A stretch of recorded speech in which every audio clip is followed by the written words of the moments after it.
Greetings, people. This is Pink Frog Yellow Boots from Behavior, working towards achieving holistic health for everybody. Emotional avoidance. When we hear this term, it is self explanatory that it is a term used to describe avoiding emotions. Avoiding emotion is something that people often do simply because emotions are overwhelming and they have a underlying fact that is leading them to avoid them. There is an underlying issue, there is an underlying circumstance that needs to be dealt with but is not being dealt with.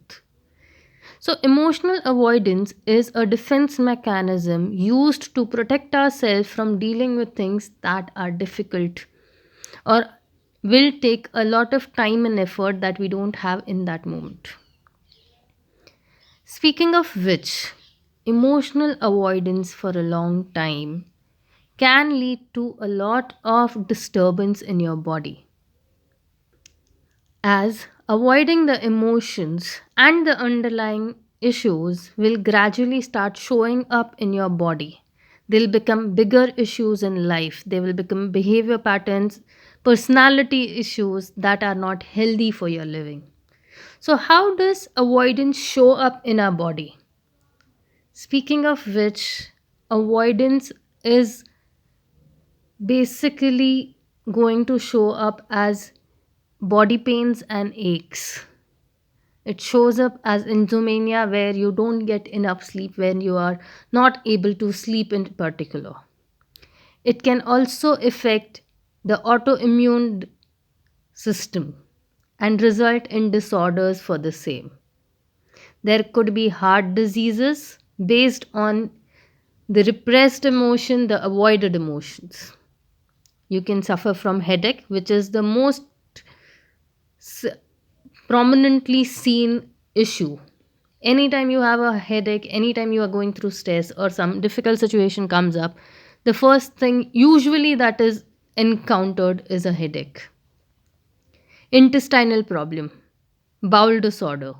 These can be also a result from emotional avoidance. Also, in gradual time, when you have constantly been avoiding your emotions, it can become a tendency to numb your emotions, which can also lead to substance abuse,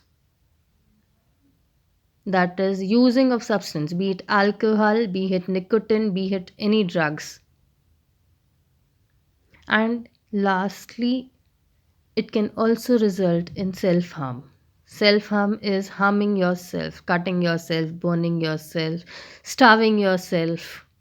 Anything that can harm a healthy self can come under it. These are the few basics that I'm pointing out. If these are things that you have seen yourself, there could be an underlying emotion, there could be a pattern of emotional avoidance.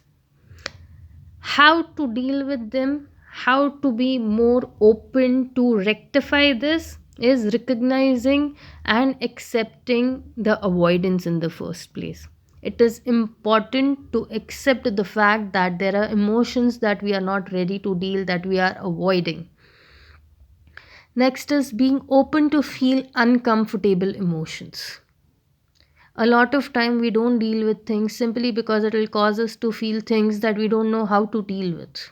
But unless one person steps into things that are difficult, that are not familiar, how is that person going to deal with it? Where will you get that experience? Where will you get the nook and crook of it? So it is important to step, have a open mind, have a intentional figuring that you want to open up to those emotions and feel them. Using dance movement therapy, moving your body is the best way to move stagnant emotions. Exercises, dance movement therapies, simply moving or getting into something that makes your body move helps a lot. Also, meditation, journaling, muscle relaxation techniques, and breathing techniques. These are few things that could be used in the initial stages of not exploring your emotions, or when you realize that it's been, these are significant emotions that have been put aside for a long time, but not so long that they become a major issue. Also, gradually putting your effort into meditation, journaling, relaxations, and breathing will help you to open the gates to difficult and more overwhelming emotions.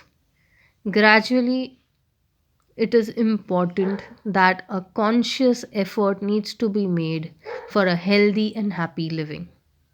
Hope this helps. Keep smiling till we meet again.